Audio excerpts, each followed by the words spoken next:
Bom dia, meus amados e queridos irmãos. Espero que esteja tudo bem com vocês e que a paz do nosso Senhor Jesus Cristo esteja presente no lar, na vida, no local de trabalho, né? Por onde quer que vocês estejam, que as bênçãos do Senhor Jesus Cristo sejam derramadas sobre as suas vidas, tá bom? Vamos iniciar o vídeo novamente, né? Com a continuação da leitura do qual iniciei, né? Sobre Apocalipse, revelações de esperança, né? Vamos continuar falando um pouco mais para nós nos entendermos, né? Do que se trata o Apocalipse e por que esse tema, né? Revelações de esperança. Porque no livro de Apocalipse, né? Nos fala sobre o fim, né?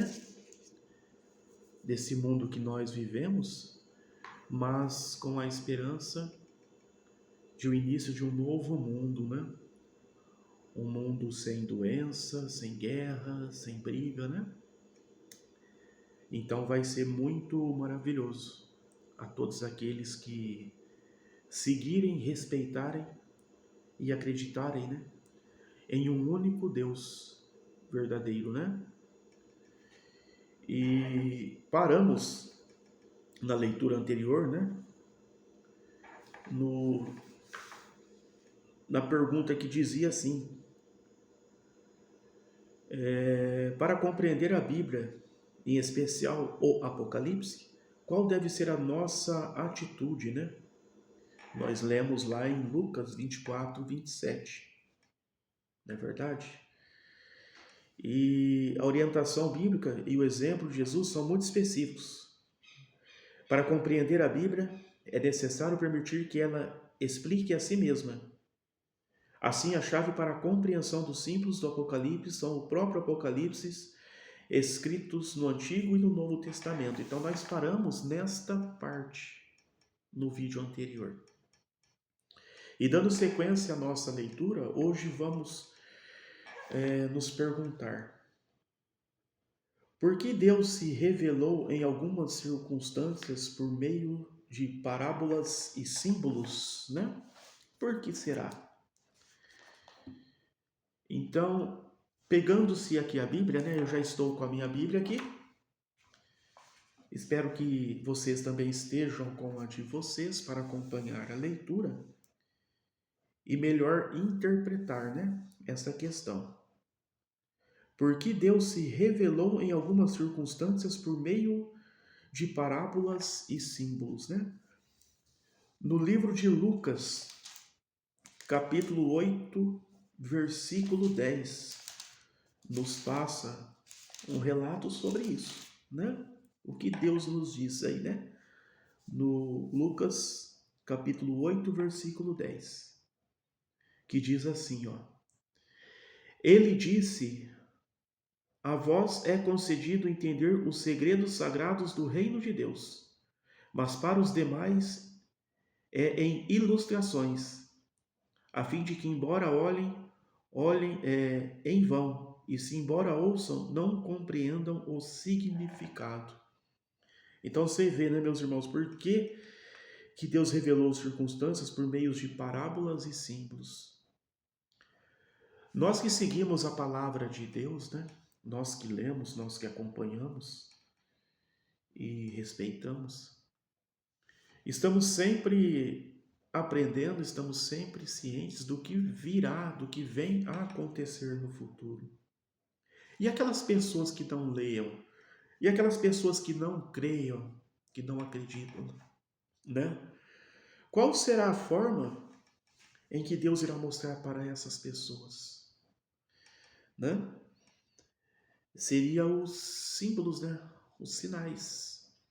Então, quando nós vemos algo já acontecendo, que se está escrito nas profecias, nós já sabemos por quê? Porque nós lemos, nós nos alimentamos da palavra de Deus. E aqueles que não se alimentam, aqueles que não buscam a palavra de Deus, Eles vão apenas vendo, né? Apenas vendo as coisas acontecendo. É como eu disse no vídeo anterior. Nós temos que nos prepararmos para tudo o que há de vir, para todas as dificuldades, para todos os problemas, né? E pior aquele que não busca esse entendimento, pior aquele que não sabe disso, porque é como se fosse uma caixa de surpresa, né? Quem crê, quem exerce a sua fé e confia na palavra do Senhor, quando os problemas, as dificuldades vêm, naturalmente nós saímos delas, né, das provações. Mesmo que venhamos a sentir um pouco, mesmo que venhamos a sofrer um pouco, né, a situação, Deus nos concede o poder e a força, né, para superarmos. Agora, o difícil é aquele que não crê, que não busca, que acha que todo esse mundo, tudo que aqui há, nasceu do nada, nasceu sozinho, né? Aí é complicado, porque os problemas, as provações, sempre nos pegam em caminhos em que não estamos preparados, em que não estamos esperando, né? Aí é onde vem a batalha difícil. Por isso que é sempre bom nós estarmos buscando a Deus, nós estarmos alimentando a nossa fé e obter o conhecimento das Escrituras. Não é verdade, meus irmãos e minhas irmãs? Então, continuando a leitura, Jesus falou por meio de parábolas para que sua mensagem fosse entendida somente por aqueles que tinham interesse nas coisas espirituais, que é o que nós estamos fazendo neste momento. Nós estamos buscando por parábolas e obtendo interesse nas coisas espirituais, que são as coisas que nós não vemos, mas que elas vêm acontecendo dia após dia. Da mesma forma, Deus codificou a revelação sobre o futuro do mundo no Apocalipse, para que as pessoas pudessem compreendê-la apenas por meio de relacionamento com Deus. Jesus apresentou sua sabedoria, mensagem numa língua compreensível para os seus servos. Isso fala lá em Apocalipse 1, capítulo 1. Vamos ver o que nos diz em Apocalipse, capítulo 1, versículo 1.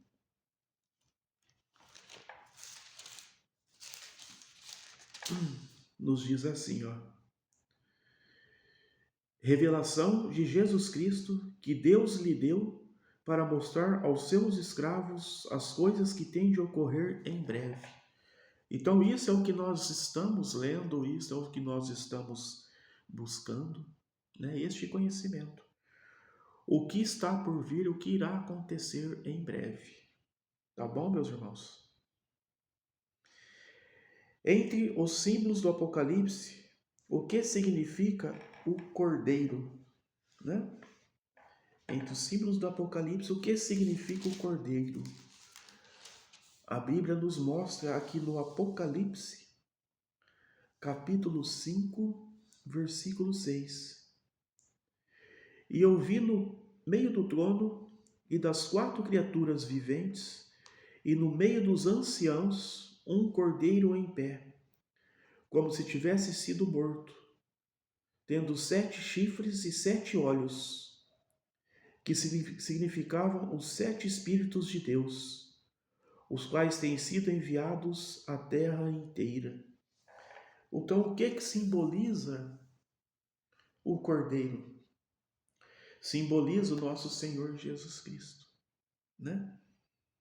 Do qual ele foi enviado para a terra toda e do qual futuramente ele vai reinar sobre tudo isso. Ele vai ser o governante de tudo isso. No Antigo Testamento, o cordeiro é sacrificado em lugar do pecador. Isso nos deixa bem claro, né? Do que se trata, né? que seria o nosso Senhor Jesus Cristo, né? O Cordeiro Pascal significava vida e libertação do cativeiro egípcio. No Novo Testamento aponta Jesus como a realização do simbolismo do Cordeiro. Cristo é aquele que tira o pecado do mundo e liberta o pecador das amarras do mal. Vamos ver o que fala aqui na Bíblia referente a isso, né? Deixa eu achar aqui. Eu ainda não falei o versículo, irmãos, porque eu estou vendo se está em João, tá bom? Por isso que eu não falei ainda, tá bom? Eu só estou fazendo uma verificação aqui antes de passar para vocês, tá ok?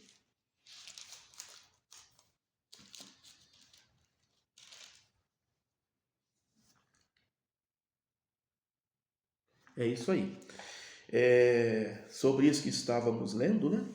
Está em João, capítulo 1, versículo 29, que nos diz assim, ó.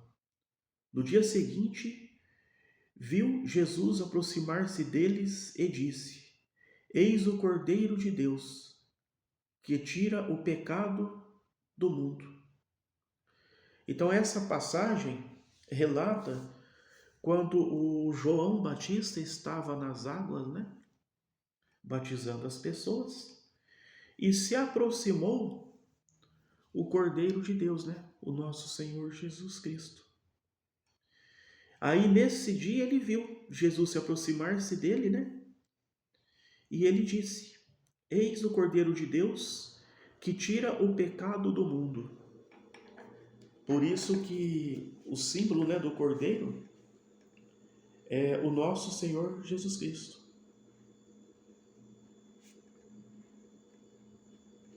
Tá bom, meus irmãos? O que significa o dragão no Apocalipse?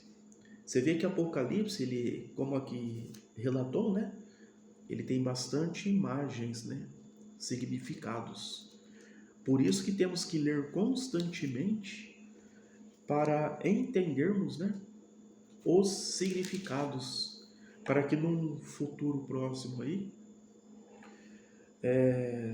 sabemos, né, e tenhamos conhecimento do que se trata, né? Em Apocalipse, capítulo 12, versículo 9, nos diz o que significa o dragão. Muitos de nós não sabemos, né, o significado do dragão. Vamos ver o que a Bíblia nos diz sobre isso. Assim foi lançado para baixo o grande dragão, a serpente original, o chamado diabo e Satanás, que está desencaminhando toda a terra habitada. Ele foi lançado para baixo à terra, e os seus anjos foram lançados para baixo junto com ele. Então vocês veem, meus irmãos, o significado do dragão em Apocalipse nada mais é do que Satanás, do que o diabo, do qual ele foi lançado dos céus para a terra, né? Ele foi expulso dos céus. E por isso que hoje, aqui na terra, né, nós estamos vivendo esse caos, esse sofrimento, essas batalhas.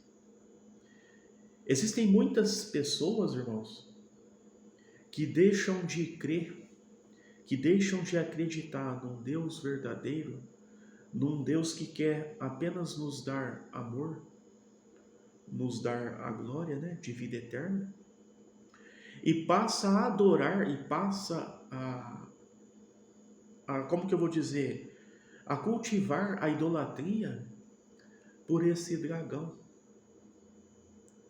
Aí eu te pergunto, meus irmãos, como uma pessoa consegue adorar a um dragão que está acabando com a terra, que derrama sobre a terra a intriga, o ódio, doenças, perversidade, tudo que não é bom, mas de que alguma forma ele consegue criar dentro da pessoa, né, que os admira, né, a sensação de bem-estar, de que está feliz, de que tudo é bom, de que nada está acontecendo. E muitos de nós nos esquecemos que o diabo, ele é manipulador. Ele manipula, ele engana as pessoas. Você já pensou o que vai ser dessas pessoas que adoram a Satanás? Quando o dia final, o dia do juízo final chegar, em que tudo que não é bom, tudo que não presta, vai ser derrubado sobre terra? Imagine essas pessoas, o que elas vão viver, o tormento eterno que elas vão arrecadar para elas.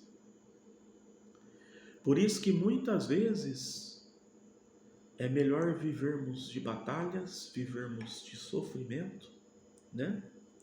Porque somos pecadores, do que viver farturas, do que viver na bagunça, na farra, na diversão, e se esquecendo que existe um Deus acima de tudo isso. Até Satanás teme a Deus. Só que ele não fala isso para as pessoas, né? Por quê? Porque ele quer mostrar que ele é poderoso. Ele quer mostrar que ele é forte.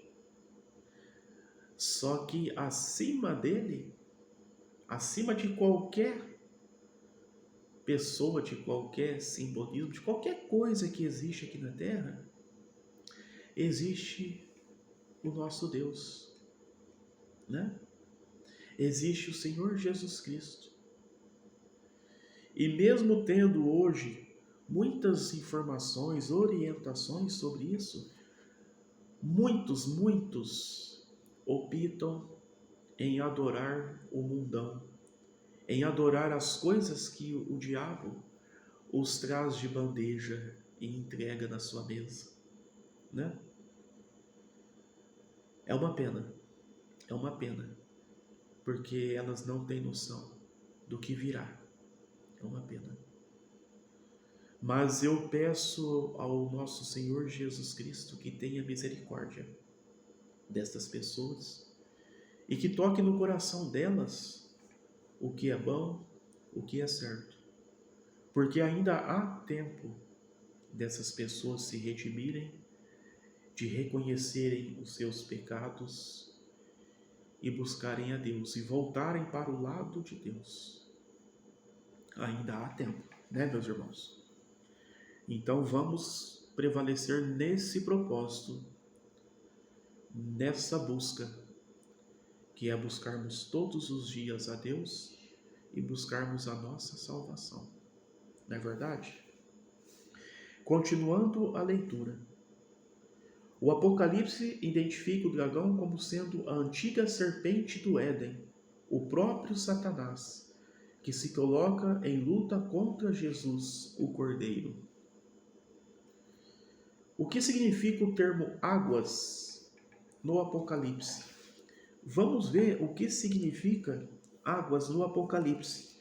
Está lá no capítulo 17, versículo 15, que nos diz assim, ó: E ele me diz, as águas que viste, onde a meretriz está assentada, significam povos e multidões, e as nações e línguas. Então, meus irmãos, todos nós sabemos, né, que água simboliza vida. A água é vida. A água é o alimento essencial que precisamos para viver. Você pode ver que as pessoas, elas conseguem ficar muitos dias sem se alimentarem, mas sem beber a água, ela não consegue, né? Por isso que na Bíblia existe trechos, passagens em que diz que nós temos que nos alimentar da água da vida, né? Existe uma passagem em que Jesus caminhava, né? E viu uma samaritana pegando água em um poço. E Jesus pediu a ela que o desse um pouco de água. A primeira coisa que ela relatou a Jesus é por que Jesus estava conversando com ela, porque ela era samaritana. E os samaritanos não se davam bem, né? Eram inimigos dos judeus, né? Uma hora eu vou ler essa passagem para vocês. E dentre a conversa, né, que Jesus teve com essa samaritana, ele passou uma breve passagem de quem era ela e de como era a vida dela. Por quê? Porque Jesus, ele sabe, ele tem o poder de ver os nossos corações, de ver quem somos. Por isso que sempre dizemos, podemos esconder de todo mundo as coisas, mas de Deus, mas do Senhor Jesus Cristo, não escondemos nada. Não conseguimos esconder, né? E Jesus falando para ela, né, de quem ela era, como ela vivia, usou o seguinte termo para ela, que ele tinha uma fonte de água do qual quem bebesse nunca mais teria sede.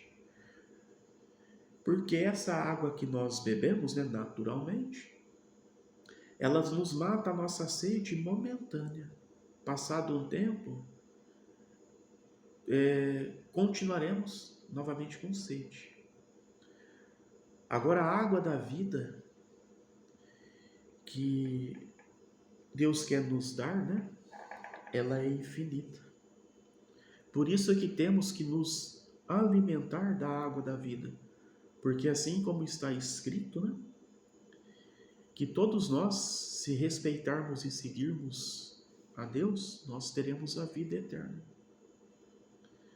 Mas para isso devemos sempre nos alimentar da água da vida, que é distribuída por Deus através do seu Filho Jesus Cristo, não é verdade? Então o termo água refere-se a povos, né, a pessoas no Apocalipse. Pois, como eu disse, a água simboliza a vida. E os povos, né, as pessoas, elas são vidas. Não é verdade, meus irmãos? E continuando a leitura. Que advertência Deus nos faz ao interpretarmos as profecias? Quais serão essas advertências que Deus nos faz, né? Quando começamos a interpretar as profecias. Lá no livro de 2 Pedro, né? Capítulo 1, versículo 20. Vamos ver o que a Bíblia nos fala sobre isso. 2 Pedro, capítulo 1, versículo 20.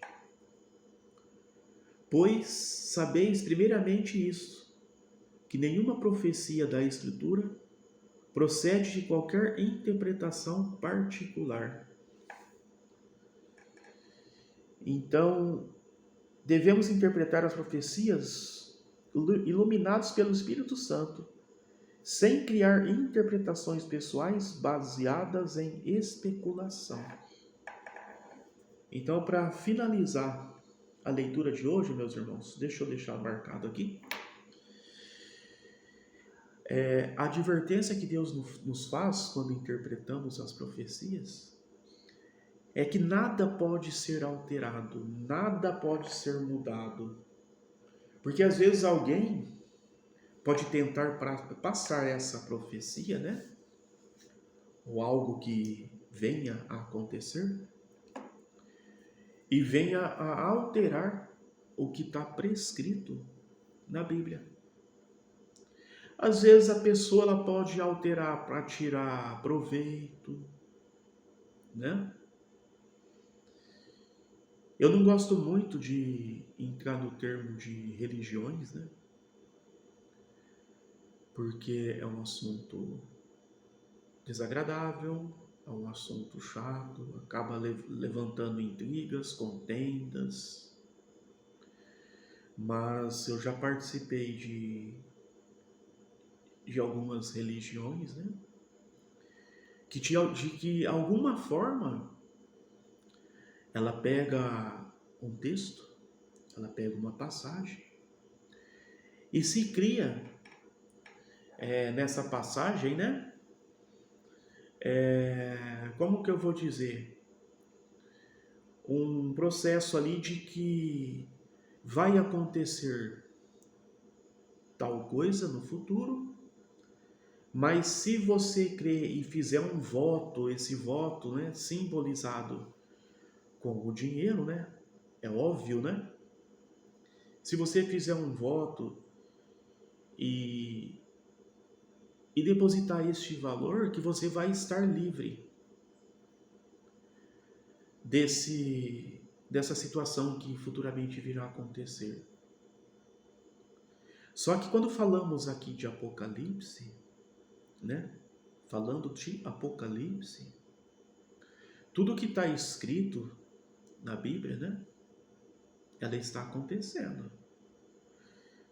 Então não vai ser voto, não vai ser depositando valores em um envelope que as coisas vão deixar de acontecer. O que vai nos salvar, o que vai nos mantermos fortes, não vai ser o dinheiro que você colocou no envelope. Não vai ser o dinheiro que você tem no bolso, numa conta bancária. Não vai ser os seus bens materiais. O que vai nos manter forte, o que vai nos manter firmes para passarmos as tribulações, vai ser a nossa fé, a nossa união com Deus. Vai ser em quem cremos. Muitos simbolizam o dinheiro como um Deus de salvação. Só que o dinheiro, ele é um papel. Se ele molhar, ele derrete. Se ele pegar fogo, ele se queima. Existem muitas formas que o Deus dinheiro se acaba. Então ele não é algo infinito, algo para sempre. Tanto é que ele perde valor, ele muda a aparência.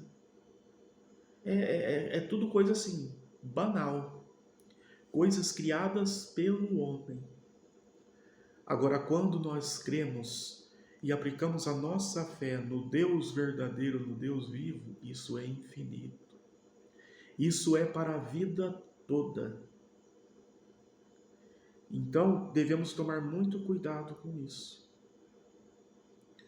para que não caímos nessa roda, neste grupo de falsos profetas que estão aí, estão aí. Às vezes, se não nos atentarmos, acabamos por cair na lábia, né? Na lábia. Então, só para relembrarmos, nós estamos falando aqui de Apocalipse. Porque às vezes alguma pessoa pode chegar em você e dizer que quando a gente faz um voto, alguma coisa é bíblico, né?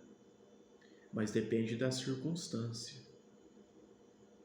Apocalipse é bíblico e fala de sinais, de fatos e situações que estão acontecendo e que irão acontecer, né? E lembrando que isso não tem como ser mudado, isso é profecia, isso não tem como ser alterado. Então, atentem a isso, tá bom? Meus amados irmãos e irmãs, vou terminando a leitura hoje por aqui. Espero que tenham gostado, espero que tenha sido de grande orientação para vocês, tá bom? Vou me despedindo de vocês aqui por hoje. Que o nosso Senhor Jesus Cristo esteja presente na vida, no dia de todos vocês e em tudo que vocês venham a fazer no decorrer do dia, tá bom? Lembre-se sempre, quando estiver passando uma prova, uma situação difícil, uma situação complicada, não se desespere, não se precipite, tá bom? Vá no seu cantinho secreto, dobre os seus joelhos e ore. Ore para o Senhor Jesus Cristo, que com certeza Ele está todos os dias, todo o instante, ao seu lado e pronto para te ouvir e atender às suas necessidades, tá bom? Provações, elas sempre irão existir. Sempre vamos passar, mas devemos estar sempre focados que por mais difícil que a batalha seja, ela vai passar. Você vai vencer esta provação, tá bom? É como está lá em Eclesiastes, capítulo 3, versículo 1 ao 8, que para tudo tem seu tempo. Todo propósito tem o seu tempo. Existe, só para fazer um breve resumo, né? Existe tempo para plantar, existe tempo para colher, existe tempo para aprender, existe tempo para ensinar. Para tudo tem um tempo. Então não devemos ter pressa. Se começou uma dificuldade hoje, com certeza amanhã ela vai terminar. E assim é a vida, tá bom? Fiquem com Deus e até o próximo vídeo.